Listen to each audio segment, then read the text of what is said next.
Bienvenidos todos a esta tertulia de la Comisión de Sostenibilidad del Comité de Salud.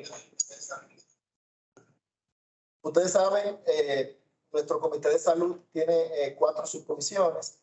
Una comisión es la Comisión de Sostenibilidad, la otra comisión es la de Acceso y Cobertura, tenemos una comisión de Innovación y tenemos una comisión de Transparencia y Reglas Claras. Nosotros, esta es la última tertulia, la segunda tertulia que hacemos en el año y la última que vamos a realizar. En el día de hoy nosotros tenemos una actividad sumamente importante y le agradezco mucho la presencia a la licenciada Magdalena Rafe con nosotros. El Comité de Sostenibilidad hemos visto como uno de los factores fundamentales del buen desempeño del sistema de salud es claramente la financiación. Y la financiación, como ustedes saben, tiene muchos componentes. Y uno de ellos es el origen de cuáles son los fondos, de dónde salen los fondos con los que se financia la atención de salud de la población. Hoy tenemos nosotros realmente un plato fuerte. La licenciada Magdalena Rafe es economista de la salud, es experta en sistemas y políticas de financiamiento a la salud destinadas a mejorar su desempeño. Ha publicado varios libros y ha escrito numerosos artículos y capítulos de diversos libros. Magdalena Rafe ha sido consultora internacional para diversos organismos, tales como la Organización Mundial de la Salud, la Organización Panamericana de la Salud, el Banco Interamericano de Desarrollo y el Banco Mundial, entre otros. Así como universidades, tales como Harvard School of Public Health y la Universidad de George Washington. Ha ocupado posiciones importantes en el gobierno dominicano, incluyendo una posición en la Junta Monetaria de la República Dominicana. La licenciada Magdalena Rafe nos va a hacer una presentación sobre el gasto de salud en República Dominicana. La idea es que escuchemos su presentación por unos 30 minutos. Los invito a que hagan sus preguntas, las pueden hacer en el chat que está disponible a través de la plataforma de Teams. Al final de la presentación, lo vamos a ir haciendo las preguntas a ellos y también tendrán ustedes oportunidad de seguir escribiendo interrogantes. Pero como es un tema denso, un tema intenso y la presentación que he tenido la oportunidad de verla es bien interesante, realmente los motivo para que a medida que les surge la pregunta, que la planteen directamente en el chat y que dejen del lado nuestro pues la posibilidad de organizarlas, consolidarlas de manera que todas las inquietudes sean resueltas. Queremos agradecer muchísimo la presencia de la licenciada Magdalena Rafe y de su hermana Laura Rafe, que son de la Fundación Plenitud, que han hecho un gran trabajo, un trabajo extraordinario en contribución de mejorar el conocimiento de los sistemas de salud en República Dominicana. Y para nosotros es un placer tenerla con nosotros. Así que mucho gusto, bienvenida, licenciada Magdalena Rafe, y le doy las palabras. Buenos días.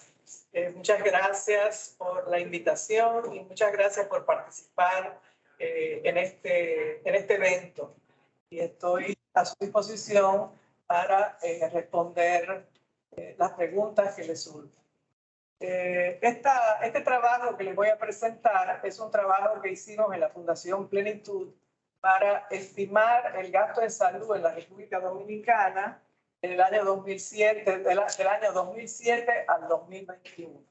La presentación tiene un contenido un poco metodológico más bien, porque les voy a explicar cómo fue que lo hicimos en la Fundación Plenitud.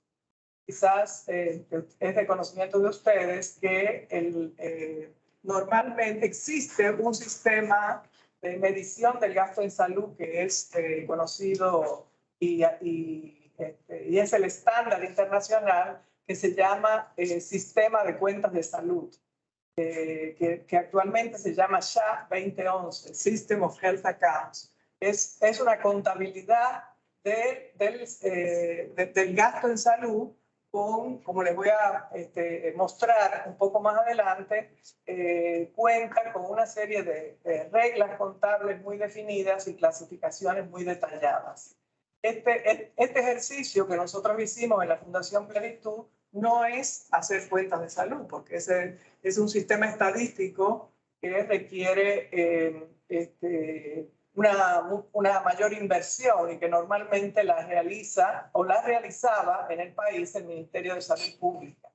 La Fundación Plenitud sí le dio apoyo en años previos al Ministerio de Salud Pública para establecer un departamento que lleve las cuentas de salud.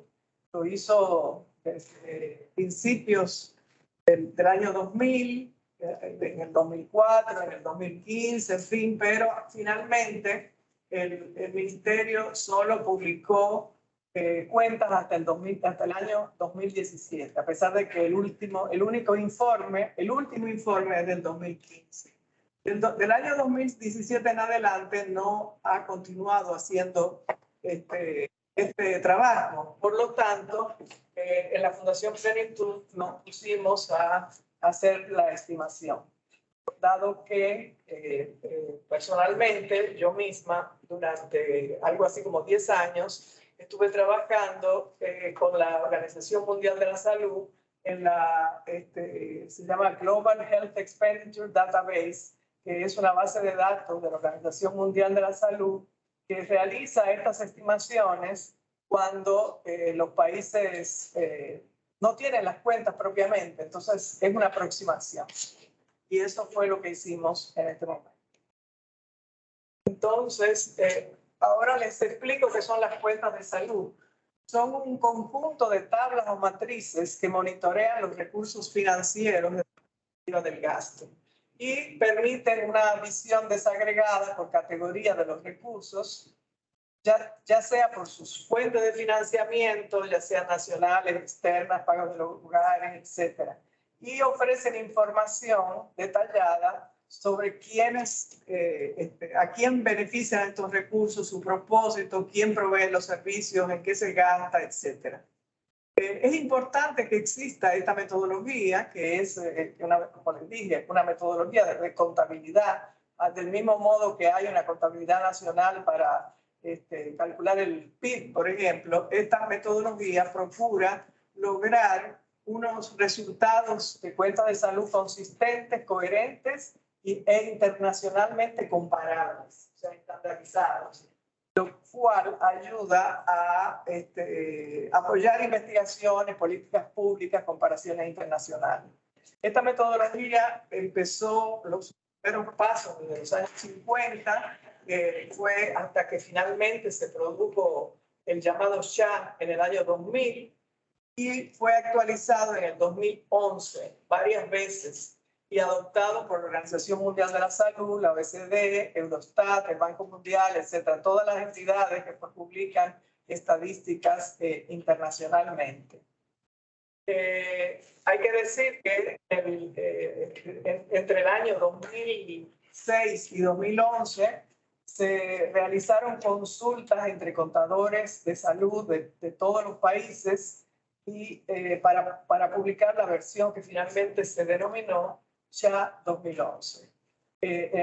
La Fundación Plenitud organizó 3 de esas consultas, una en México DF, otra en Cuernavaca y otra en Punta Cana, donde se reunieron los contadores de salud de la región de las Américas para opinar sobre las clasificaciones y los procedimientos contables. Entonces, aquí se muestra el marco de la contabilidad de salud es triaxial, o sea, que tiene 3 puntas y muestra el gasto desde el punto de vista del consumo, o sea, los bienes y servicios, y hay unas clasificaciones que se llaman funciones, o sea, en qué se gasta, por ejemplo, se gasta en servicios curativos, en servicios preventivos, en servicios preventivos, servicios curativos generales, especializados y así, con un gran detalle que puede llegar a 3 dígitos. Luego, desde el punto de vista de la provisión, o sea, quién ofrece los servicios, y esas son las clasificaciones de proveedores, y ahí te puede decir hospitales, y hay toda una categoría de hospitales de tal tipo, de especializado, general, materno infantil, mental, etcétera, ¿no? Y finalmente la tercera dimensión es quién paga, o sea, la dimensión del financiamiento.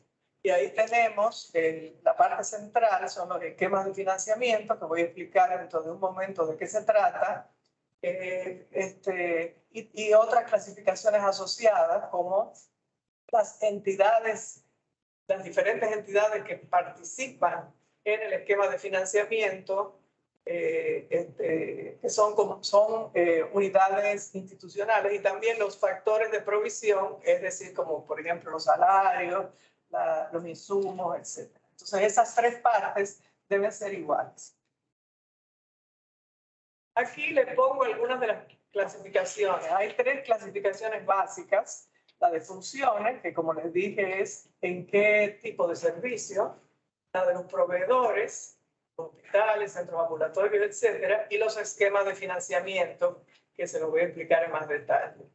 Pero ahí no se quedan. Las cuentas de salud de la República Dominicana solo han presentado estas 3 clasificaciones básicas, pero si un sistema completo de contabilidad de salud va a llevar otras clasificaciones porque se quiere responder a numerosas preguntas para fines de la política, como por ejemplo de dónde salen los recursos, cuáles son los tipos de ingresos, en qué se gasta, los beneficiarios, por ejemplo, se pueden clasificar por edad, por sexo, enfermedad, características socioeconómicas, región, etcétera.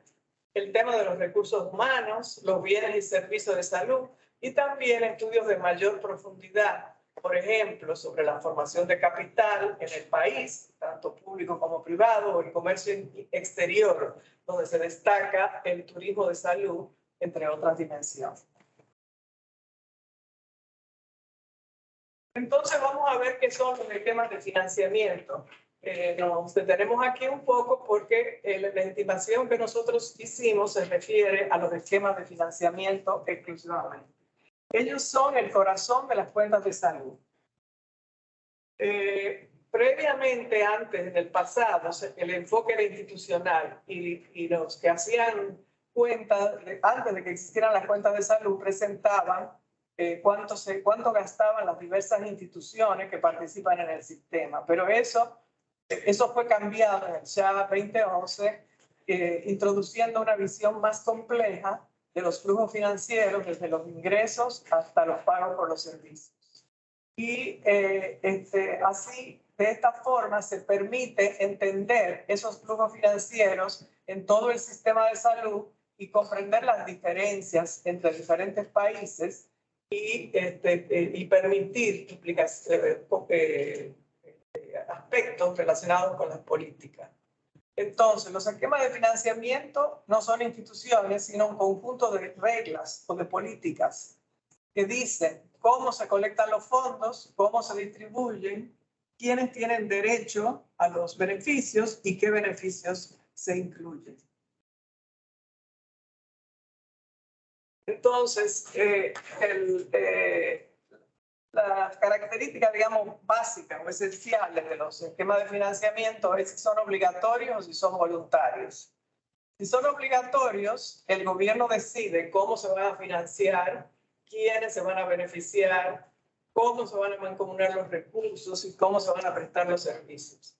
Entonces, dentro de este tipo de esquemas se destacan los esquemas gubernamentales, por ejemplo, como decir los pagos que hace el gobierno para financiar a la red pública, digamos, o para beneficiar poblaciones específicas, como por ejemplo el programa de VIH o el de tuberculosis, o todos los programas verticales que tienen Ministerio de Salud. Esos son esquemas gubernamentales. Y por otro lado están los seguros obligatorios, entre los que se destaca la seguridad social. Entonces, estos se denomina, cuando el esquema es obligatorio, se denomina, porque la contribución la contribución que se da es obligatoria. Y la cotización al seguro social puede considerarse, y de hecho algunos lo consideran así, como un impuesto a la nómina.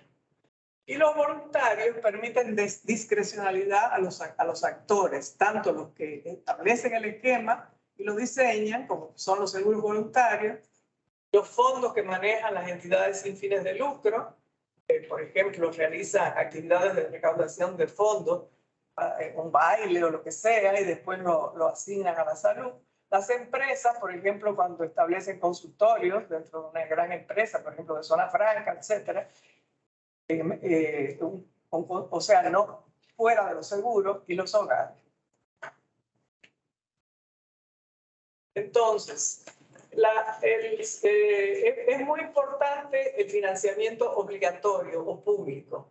Y este es un indicador clave del desempeño de un sistema de salud. La protección financiera es un indicador clave del desempeño del sistema de salud. De hecho, en el marco de evaluación del desempeño que tiene la OMS, pone por un lado los resultados de salud, como decir la mortalidad infantil, la mortalidad materna, etcétera. Esos son logros en salud. Pero también al mismo nivel incluye la protección financiera. Es decir, que nadie tenga que sufrir gastos excesivos para atender su salud. Incluso se puede calcular, esto también puede llegar a ser catastrófico o incluso empobrecedores. Cuando la persona está muy cerca de la línea de pobreza y tiene que afrontar un gasto excesivo, pues puede caer en la línea de pobreza. Entonces, para lograr esta protección financiera es muy importante que la mayor parte del financiamiento sea público. Esto significa obligatorio y que los recursos prepagados se mancomunen en uno o varios fondos para distribuir el riesgo. También se sugiere que el gasto de bolsillo sea inferior al 15%, porque se han hecho estudios en muchos países y a partir de un 20% se pueden dar casos importantes de gastos catastróficos o empobrecedores.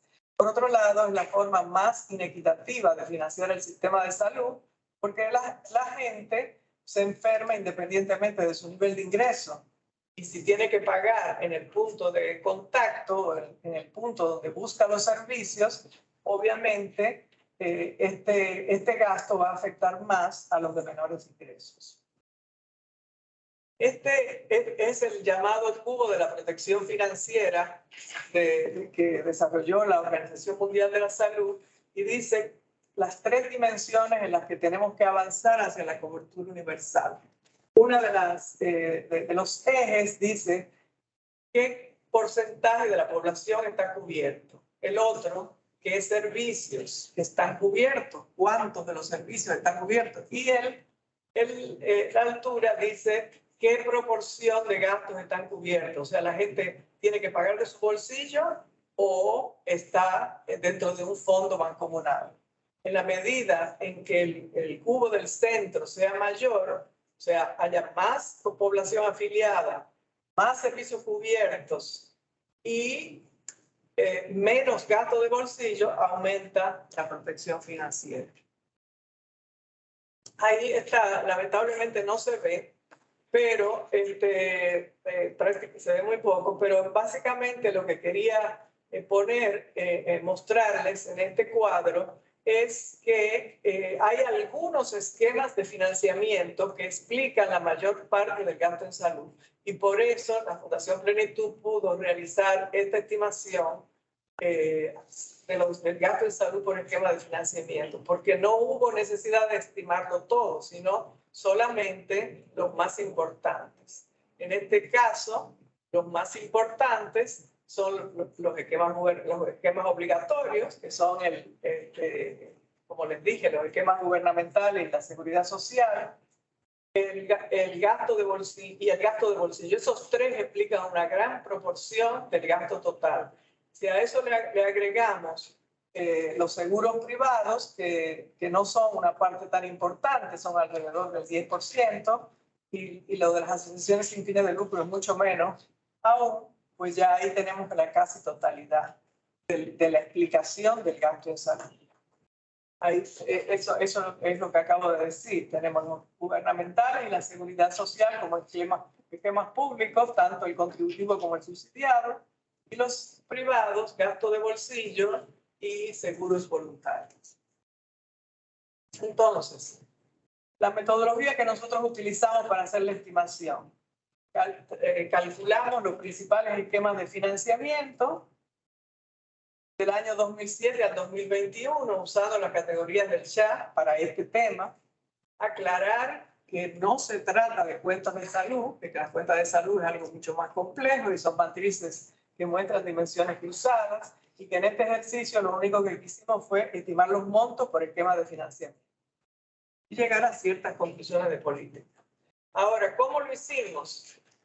Lo hicimos, básicamente hay que decir que para estudiar los esquemas gubernamentales la información básica está en DIGEPRES, la Dirección General de Estadística Presupuestaria, que presenta datos sumamente actualizados hasta de la semana pasada, casi, y muy completos.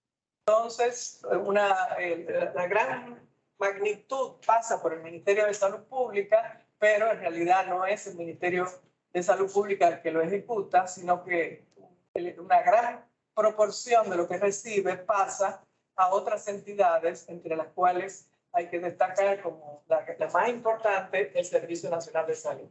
Entonces, en base, haciendo estos ajustes en los datos, eliminando los gastos que no son de salud para evitar duplicaciones como las transferencias, pudimos sacar los esquemas gubernamentales. El Seguro Familiar de Salud es el principal seguro contributivo obligatorio. Hay otros planes pequeños, pero no influyen mayormente. En el 2022 afilia el 98% de la población, y en la CISALRIL hay cifras actualizadas con creo que 2 meses de retraso desde la población afiliada y las cápitas dispersadas en cada uno de los regímenes. O sea que con eso tenemos el financiamiento público. Ahora vamos a ver el gasto de bolsillo, porque ahí sí la estimación es diferente. La estimación que nosotros hicimos es diferente de la que publican los organismos internacionales, porque nada más se han publicado hasta el 2019 y solamente utilizando la ENIC del 2007. Lo que se hacía era que se calculaba qué proporción del consumo final privado de las cuentas nacionales representado en el 2007 y se seguía haciendo el mismo ejercicio aritmético, digamos, hasta el 2019. Esto es lo que se ha hecho hasta ahora. Pero resulta que en el 2020 la Oficina Nacional de Estadística publicó el gasto de bolsillo basado en la ENIC 2018. Y ahora, teniendo esos dos puntos, se puede interpolar y realizamos el ejercicio y los resultados son muy diferentes, como vamos a ver más adelante. Como les había dicho, los seguros voluntarios y los gastos de las asociaciones sin fines de lucro, según las cuentas pasadas, porque no se ha hecho un estudio específico de seguros voluntarios ni de asociaciones sin fines de lucro, representa una proporción relativamente baja y simplemente se dejó la misma proporción que tenían las cuentas de salud del 2017. No se hizo ningún cambio y se estimó con relación al PIB y al consumo final para los años subsiguientes, después del 2017. Entonces ahora veamos los resultados. Ahí están, simplemente para mostrárselos. Ustedes lo van a recibir. Y aquí algunas relaciones obtenidas en base a eso. Primero, las cuentas de salud sugieren hacer los análisis con el gasto corriente, no con el gasto total. El gasto total incluiría la formación de capital, pero realmente no se han hecho estudios recientes sobre este tema y normalmente todos los análisis se realizan utilizando el gasto corriente. Y según la nueva estimación, en el 2019, pusimos el 2019 porque el 2020 y el 2021, como vamos a ver luego, que fueron años atípicos por la pandemia, el gasto público en salud se incrementó de manera sustancial. Pero la estimación realizada para el 2019 dice que la proporción del PIB es alrededor de un 5%, lo cual es muy bajo. Si vemos ahí con otros países de la región, está en el rango más bajo, aparte de Santa Lucía, Antigua y Barbuda, en el que le sigue, que conjuntamente con Haití, San Vicente, Guyana, Grenada, República Dominicana, Perú, Venezuela, San Kitts, México, Dominica. O sea, es relativamente bastante bajo. No podemos comparar con Estados Unidos, por supuesto, que tiene una proporción exagerada del PIB gastado en salud, pero vemos que está bien lejos de países como Cuba, Argentina, Brasil, Salvador, Chile, Uruguay, Colombia, etc. Ahora, si vemos esta misma proporción del PIB, pero por esquema de financiamiento. La columna azul muestra el financiamiento obligatorio, que era más o menos alrededor de un 2.5 del PIB entre los años 2018 y 2019, y cómo se incrementó de manera importante, casi en un 1% en el 2020 y en el 2021, con motivo de la pandemia, la compra de vacunas, la compra de test, en fin. No sé la situación en el 2022, ya pronto agregaremos ese año, pero seguramente se ha reducido. De nuevo, o sea, es muy probable que no se haya mantenido el esfuerzo adicional que siempre hemos sugerido que debe hacerse. Entonces, vemos que los esquemas voluntarios más o menos siguen en una proporción similar, y el gasto de bolsillo, o sea, los pagos directos de los hogares, puede verse que se ha reducido levemente.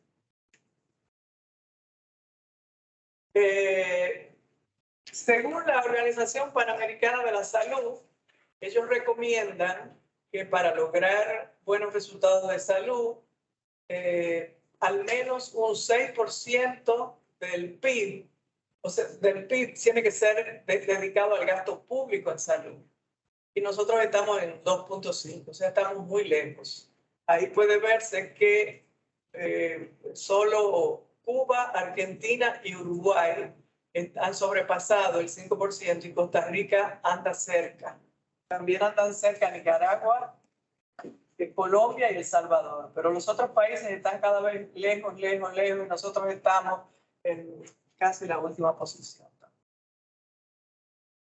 Y la OPS dice además que de ese 6% de gasto público en salud, el 30% se ha destinado al primer nivel de atención. Ya ustedes saben que ese no es el caso, estamos muy lejos, pero muy lejos de República Dominicana.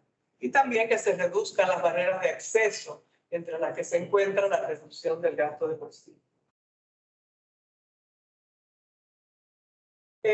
Aquí lo tenemos, la diferencia, la proporción del gasto corriente en salud por esquema de financiamiento entre el 2007 y el 2021.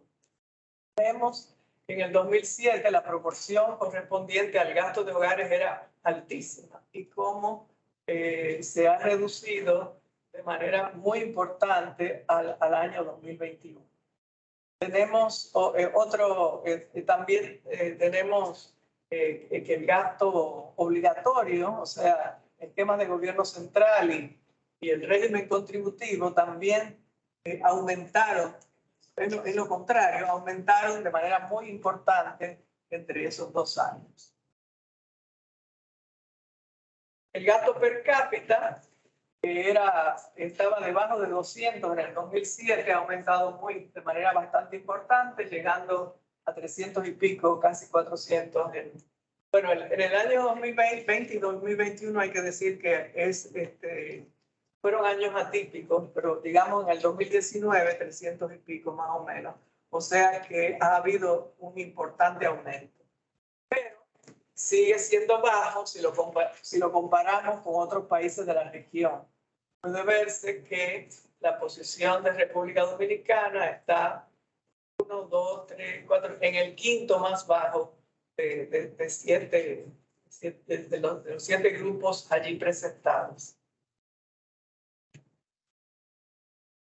Este gráfico muestra cómo el gasto de bolsillo se redujo de manera importante entre el año 2007 y el año 2021.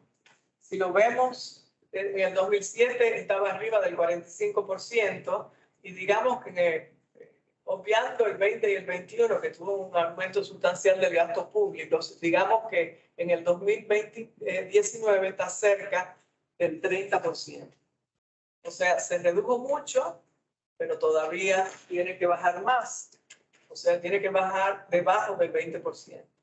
Ahí vemos que estamos en un nivel con esta nueva estimación, estamos en un nivel intermedio. Antes estábamos en un nivel alto, muy alto, pero ahora con la nueva estimación estamos en un nivel intermedio, pero todavía se requiere reducirlo más. Entonces, en base a la encuesta ENIC 2018, tenemos ahí en qué gastan los hogares, en qué gastaron los hogares en ese año su gasto de bolsillo. Y vemos que entre medicamentos, que es un 69%, y productos médicos, un 2%, tenemos un 71% en bienes médicos. O sea, después a eso le sigue la atención ambulatoria y los medios de diagnóstico. El internamiento está como en un 9%. Entonces, para lograr la protección financiera en la República Dominicana es algo muy simple, muy claro qué es lo que hay que hacer. Políticas para reducir el gasto de medicamentos. Casi el 70% del gasto en medicamentos. Dentro de esto, el 38% son medicamentos cardiovasculares y un 12% son analgésicos. O sea, entonces las políticas necesarias son evidentes. Está claro que lo que hay que hacer es, de hecho, en la propuesta que existe, que hizo la CESALRIL en el 2018, se hablaba de implementar el primer nivel de atención con pagos per cápita, y la CESALRIL lo costeó tanto para el régimen subsidiado como para el contributivo, y se trataba de un paquete que incluía los medicamentos ambulatorios para hipertensión y diabetes y para otros medicamentos esenciales. O sea, si se hiciera eso, pues ya con eso se reduciría sustancialmente el gasto de bolsillo. Esto simplemente es un ejemplo, esto no lo calculamos. Esto es en base a, son otras dimensiones que pueden presentar las cuentas de salud y que son interesantes para fines de política. Cómo se financia, de dónde provienen los recursos. Este es un ejercicio que corresponde al año 2017, que como les dije fue el último año que se hicieron cuentas de salud en el país, y ahí se presenta la clasificación de ingresos, o sea, dice de qué tipo de ingresos, ya sea si vienen, si son fondos de los impuestos generales, si son transferencias que vienen de otros países, si son cotizaciones a la seguridad social, si son fondos prepagos, etc. Esto para mostrarle otra de las dimensiones también. Aquí está solamente un dígito, que son las funciones, pero de una manera muy resumida, porque cada una de esas, ahí está a un dígito y puede tener hasta 3 y 4 dígitos. Curativa, rehabilitación, largo plazo, servicios auxiliares, bienes médicos, etc. Y esta otra dimensión, proveedores, o sea, también en la clase está reducida a un dígito, pero ahí se ve el grueso son los hospitales y así sucesivamente. O sea, establecimiento de larga duración, hasta proveedores de atención ambulatoria, proveedores de bienes médicos, etc. Entonces, con eso concluimos y muchísimas gracias por su atención. Estoy a preguntas. Muy interesante la presentación. Muchas gracias, Magdalena, por la excelente presentación. Magdalena, en adición a preparar pues, este informe y un estudio bastante más ampliado que tiene, que nosotros vamos a circular entre los miembros del Comité de Salud, pero también hay una persona que contribuye mucho con no solamente la parte económica, sino en cuanto a ideas de cómo mejorar el sistema. O sea, que le agradecemos muchísimo el compromiso y todo el aporte que hace por el país. Pienso que hay un par de cosas interesantes. Quiero hacer algunos comentarios. Yo sé que hay algunas preguntas que han estado pasando ustedes. Los invito a que lo sigan haciendo. Vamos a tratar de recoger algunas de esas ahora en la palabra final. Pero antes de arrancar con las preguntas, quería hacer como una suerte de las impresiones que tengo después de la presentación suya. Lo primero que nos damos cuenta de que el tema, cuando se habla de gasto en salud, hay 3 componentes fundamentales, como enseñaba doña Magdalena. El financiamiento, consumo y previsión.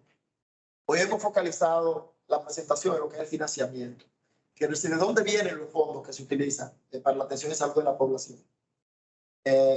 nos quedaría pendiente el tema de consumo. Entiéndase qué servicios directamente que la población está usando. En una profundización quizás vamos a decir un nivel adicional. Y es un tema interesante para nosotros poder diagnosticar algunas oportunidades que tengamos en el sistema y también para ver avances que hemos tenido en el sistema.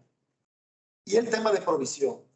Es muy relevante que nosotros como Comité de Salud, y lo planteo como tarea para todos los que estamos aquí, en particular para la Comisión de Sostenibilidad, profundicemos a futuro en los temas de provisión. ¿Qué quiere decir? ¿Cómo se han comportado los diferentes actores del sistema desde el punto de vista de provisión? O sea, el gasto en salud, cuánto ha ido a las clínicas, cuánto ha ido a los médicos, cuánto ha ido a los laboratorios, cuánto ha ido a las farmacias, cuánto ha ido a la industria farmacéutica, incluso por tipo y por cada una de las categorías que tienen ellos, cuánto ha ido a equipos y otro tipo de cosas que hay. Quiere decir que hay mucha oportunidad para nosotros seguir profundizando esto y con lo que hemos visto hoy nos da una excelente plataforma. Y por eso queríamos arrancar precisamente los trabajos de la Comisión de Magdalena con esta visión de alto nivel para entender de qué estamos hablando, de qué tamaño es esta industria que nosotros estamos hablando. Tal como usted presentó, desde el 2007, y es interesante la base de 2007, porque recordemos que en septiembre de 2007 fue que inició el régimen contributivo de la Seguridad Social en República Dominicana. Quiere decir que este año es el año base. A nosotros poder decir, bueno, antes de Seguridad Social, justo antes de Seguridad Social como era, y después de Seguridad Social, 15 años después, hoy en el 2022, cómo estamos en República Dominicana. Y algo que se ve de la presentación suya, que en el 2007, nosotros gastábamos 61.800 millones de pesos en salud total. Y en el 2022, 271.000 millones. Quiere decir que el gasto total en salud en República Dominicana se multiplicó por 4.4. Estamos gastando 4.4 veces lo que gastábamos en el 2007. Eso representa un crecimiento de gasto de un promedio de 10.4% por año. Esto refuerza una de las cosas que nosotros hemos dicho en el comité, de la importancia de la industria de la salud para la economía del país. La industria de la salud tiene dos componentes que nosotros vemos en el comité. Uno es la protección a la población, y es el más importante, el mucho más importante, y es la razón de ser del sector. Pero el otro, que cada vez cobra más importancia, es la relevancia que tiene el sector salud dentro de la economía dominicana, los empleos que genera, y la participación de los diferentes actores y las diferentes empresas que permiten que sobrevivan y que generen empleo y crecimiento económico y ganancias, ¿por qué no?, dentro del sector privado, alrededor del sector salud.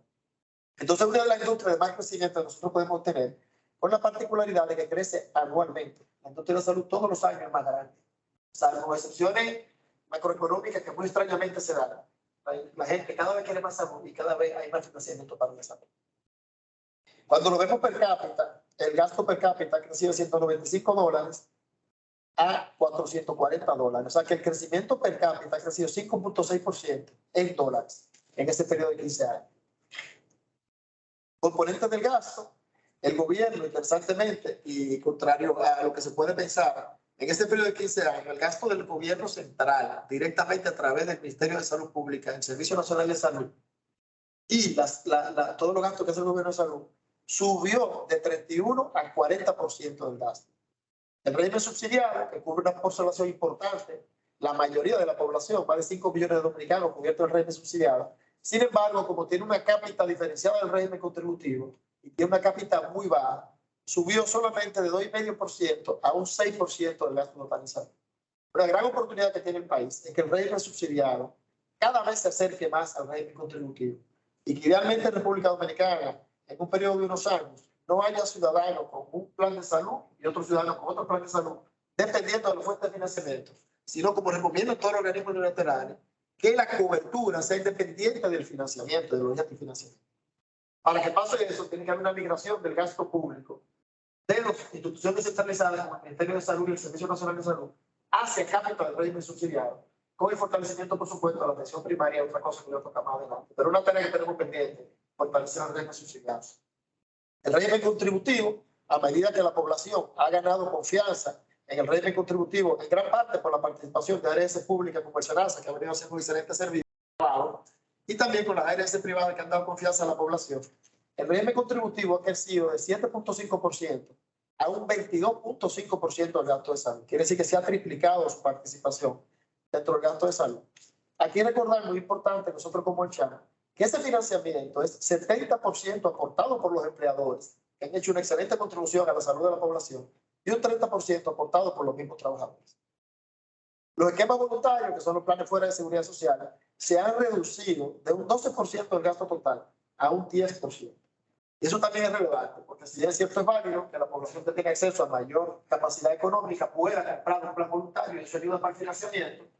Con esa reducción de un 12 al 10% nos damos cuenta que realmente no hay un problema aquí de salud que está siendo resuelto por la parte voluntaria, sino que la población, que como todos los países del mundo, en todos los servicios del mundo, quiere acceso a mejores cosas, pues lo está pudiendo hacer. Eso representa el 10% del gasto. Quizá la parte más importante que yo recalco, si pudiéramos poner un titular a una nota de prensa de esta presentación suya, es la reducción del gasto de bolsillo. El gasto de bolsillo en el 2007 era, señores, un 45% del gasto total en salud. Y en el 2022, gracias a toda la contribución del gobierno, pero gracias fundamentalmente a la seguridad social, ese gasto de bolsillo bajó a un 21%, de un 45% a un 21% en solamente 15 años. Entonces yo creo que es un avance que nosotros debemos destacar, porque el sistema de seguridad social, tal como han dicho los mismos gremios trabajadores, es la principal conquista, quizá desde el punto de vista de reivindicación social que ha tenido el trabajador dominicano. Y yo creo que debemos rescatarlo y defendernos todos. Y una muestra de eso está la reducción del gasto de bolsillo que ha habido.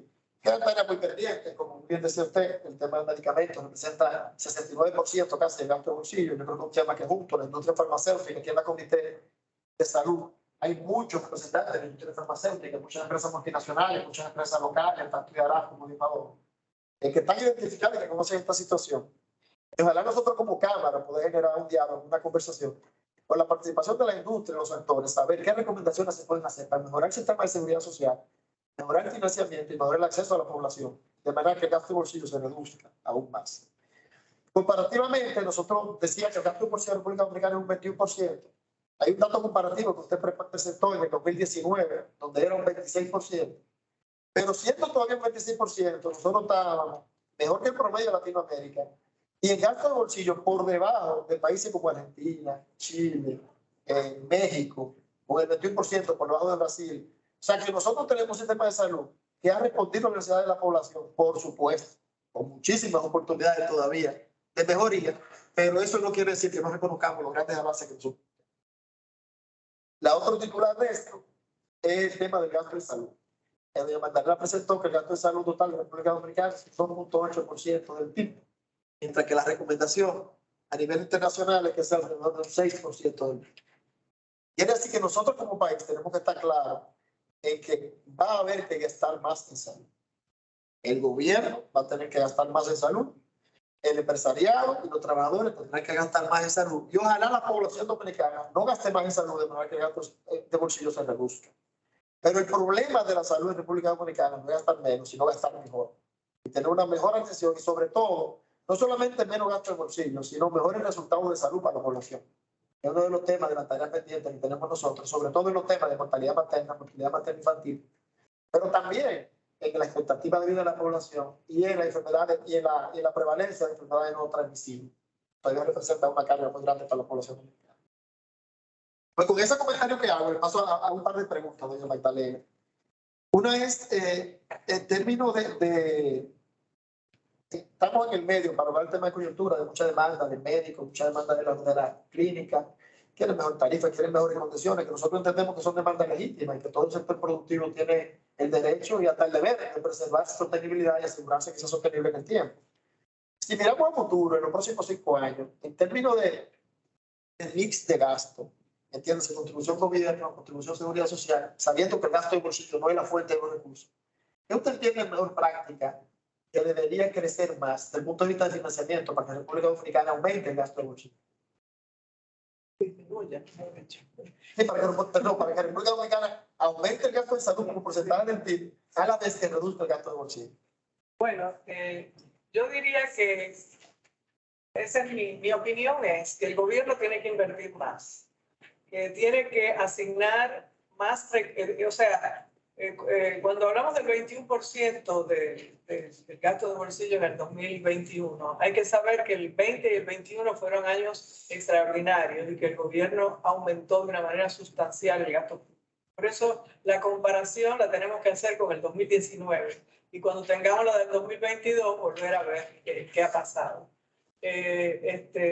pero el gobierno tiene que gastar más, tiene que finalmente poner en funcionamiento el primer nivel de atención como puerta de entrada. Tiene que fortalecer la red pública, tiene que darle oportunidad también a la red privada. El SENASA tiene que contratar, ya sea públicos y privados, tiene que transferirse los fondos que actualmente se financian vía la oferta a la red pública, los que se puedan, porque claro, hay lugares donde no sería esto factible, pero en los lugares donde se pueda, que esos centros sean capaces de autosostenerse y financiarse a través de la cápita. Entonces, la cápita del régimen subsidiado tendría que ser muy superior, o sea, tal como dijiste, Eduardo, debería ser una sola cápita para todo el mundo, pero todo el mundo debería financiarse entonces de la misma forma. Eso actualmente no ha sucedido, y a pesar de que lo manda la ley 81 que se promulgó en el año 2001, todavía eso no se ha implementado. Entonces, si el gobierno toma la decisión de implementar un primer nivel de atención fortalecido, si establece un paquete de primer nivel de atención que incluya las prestaciones, inclusive están ahí en esa propuesta de CISARRIL, que incluye cero gasto en el punto de contacto. Naturalmente, la persona tiene que estar afiliada a un centro de primer nivel, ya sea público o privado, según su territorio. Los del contributivo podrán elegir otro. Si hay oferta del sector privado y las ARS la ofrecen, pues podrá escoger a dónde tomar sus servicios. Pero si los toma donde le corresponden o donde ha escogido, va a tener los medicamentos sin costo, no va a tener que pagar consulta, los exámenes básicos van a estar incluidos dentro del paquete. Todo eso se calcula. Para eso existen los estudios actuariales, para calcular un per cápita que sea capaz de cubrir todos esos servicios. Para mí esa es como la principal recomendación en términos de qué habría que hacer a futuro, aumentar mejorar todo lo que es el primer nivel de atención y la cápita, e ir igualando la cápita de ese primer nivel para todo el mundo. Entonces, por otro lado, también se pueden si es para proteger a la población, sí se pueden tomar medidas con respecto a los medicamentos. Yo acabo de estar en un simposio sobre sistemas de salud en Colombia y estuvimos, alguien me llamó la atención de que los precios de los medicamentos allá eran muy bajos y fuimos a confirmarlo. Y encontré que hay medicamentos que aquí cuentan un precio y en Colombia cuesta cinco veces menos o 3 veces menos. O sea, ¿por qué es eso? No sé, pero hay que averiguarlo, hay que investigarlo. Yo tengo entendido que la CISARRIL también tiene un departamento que están tratando de establecer precios de referencia. Bueno, no sé qué se podría hacer, pero definitivamente hay que establecer políticas para que los medicamentos sean más asequibles a la mayor parte de la población. Sí. Mira, muy interesante. Yo creo que hay un tema que rescato de eso, el tema de la participación del gobierno. Yo pienso que en República Dominicana el régimen contributivo se financia en contribuciones de los trabajadores y los empresarios. Actualmente son un 9.58% de la nómina. Claramente, con el nivel de salario que hay en nuestro país, a veces ese financiamiento no es suficiente para dar un plan que cubra las necesidades de la población. No quiere decir que no se puede considerar ajustar eso, pero eso tiene impacto en el sector empleador y tiene impacto en el empleo formal en República Dominicana. Entonces yo pienso que habría que ver desde el punto de vista del gobierno la posibilidad de hacer esos ajustes. Yo comparto totalmente tanto del sector subsidiado como, ¿por qué no?, cierto padecimiento del contributivo, porque el gobierno pudiera decir, mira, vamos a financiar la enfermedad de alto costo o cualquier otro tema con presupuesto del gobierno central, de manera que la capital contributivo sirva para temas directamente atender a ayudar un poco más a la población. Hay que decir también que en la propuesta original de la ley 8701 era hasta 20 salarios mínimos, la tasa de cotización. Pero después, por las discusiones entre los diversos sectores, se dejó en 10 salarios mínimos. Y es cierto también que el salario promedio es, por lo menos el que está en la seguridad social, es sumamente bajo. Hay encuestas de salario que pareciera que no es tan bajo como dice lo que está afiliado a la seguridad social. O sea que también hay un tema de asegurarse de que no se están reportando salarios por debajo de los reales. En fin, todos esos aspectos hay que tener en cuenta para poder aumentar el financiamiento en el régimen contributivo. Claro. Mira, viendo una pregunta, va alrededor de ese mismo tema. Pregunta el compañero Joseph, ¿cuál sería la cantidad necesaria que el gobierno debería cubrir para que estemos dentro de los rangos internacionales? Y otra pregunta relacionada, ¿cuál sería el porcentaje que debería aportar el gobierno para a las cuentas para el cuidado de la salud para garantizar la reducción de gastos de bolsillo? O sea, ¿hay algún dimensionamiento de monto que representaría esto? Bueno, fíjate, en realidad hay que decir que para mí uno de los aspectos centrales en el tema del sistema de salud lo constituye el Plan Básico de Salud. En los países más desarrollados, más avanzados, este es un tema de mucho nivel técnico, científico, un tema sensible también porque está sujeto a muchos intereses y por lo tanto se establecen entidades que tienen un sólido nivel científico y técnico que están constantemente estudiando cuáles son los problemas de salud que afectan a una población. Ese es uno. Y luego, ¿cuáles son las intervenciones más costo efectivas para atenderlos? Porque, como ustedes bien saben, en salud uno se puede atender con cosas relativamente baratas y otras extremadamente caras. Entonces, ¿cuáles son las que estaría dispuesta a pagar el sistema de seguridad social? Para eso, aquí en este país no existe ese sistema, o sea, no hay una entidad que se ocupa de ello de manera permanente. Normalmente, todos los cambios y modificaciones, tanto al contenido como al costo del PBS, se han hecho a través de presiones de grupos en cierto momento que quieren que le aumenten esto, que le aumenten aquello, que le incluyan tal intervención, que le quiten tal otra. Pero no existe un departamento que todo el tiempo esté trabajando en eso, como sí existen en casi todos los países del mundo que tienen sistemas de este tipo, ¿no?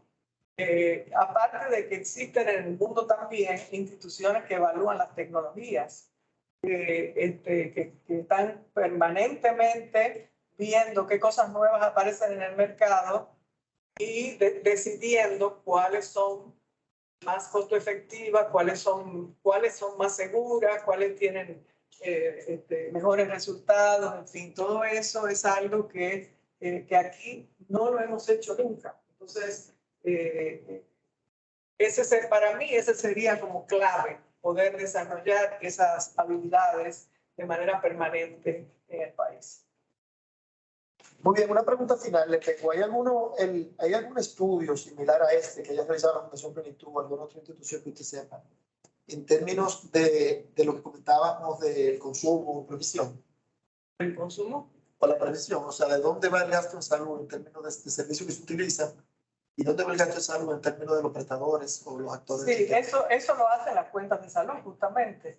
Ese es otro asunto. El gobierno tiene que volver a tomar eso, ya sea el Ministerio de Salud Pública, la Oficina de Estadística, una entidad de ese tipo, porque aquí básicamente los datos los produce la DIGEPRES, o sea, son el Ministerio de Salud Pública, el Servicio Nacional de Salud, la CISALRIL, la ONE, que produce las estadísticas. Alguien tiene que tomar eso a su cargo y volver a implementar el sistema de cuentas de salud, porque a través de ello se puede saber quiénes lo producen, qué es lo que más... O sea, hay que hacer estudios específicos para poder levantar esa información. Pero eso, como les dije ya, se detuvo hace 5 años y no se ha vuelto a hacer. Perfecto. Señores, faltando unos minutos todavía para las 12, queríamos concluir, en primer lugar, dándole las gracias a la licenciada Magdalena Hernández por su excelente presentación. La verdad que es un privilegio contar con una economista como usted, la Fundación Plenitud, que se encargan de preparar este tipo de documentos que son tan útiles para todos los que formamos parte del sistema. A los miembros del Comité de Salud y a los que están aquí, motivarlos a que se integren en los trabajos de la comisión. Nosotros estamos llamando a unas próximas reuniones de cada una de las 4 comisiones para preparar el plan táctico del año que viene. Así que los que están presentes, que participan en una de las comisiones, que esperen la convocatoria, y aquellos que están viendo la conferencia ahora, que son de empresas que conforman AmCham, pueden dirigirse a la Cámara Americana de Comercio para participar en una de las comisiones de trabajo, de manera que se dinamice mucho más el trabajo que nosotros venimos haciendo. Pues con esto me despido. Este es el último evento del Comité de Salud.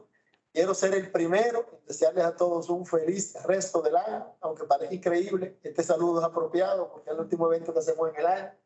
Desearles que tengan unas felices Navidades y que como no nos vamos a ver todos juntos, por lo menos de una manera virtual así, aunque sí tendremos un comité, porque tengamos un año próximo lleno de éxitos y realizaciones personales. Muchísimas gracias a todos por su asistencia y nos vemos en el próximo evento del Comité de Salud.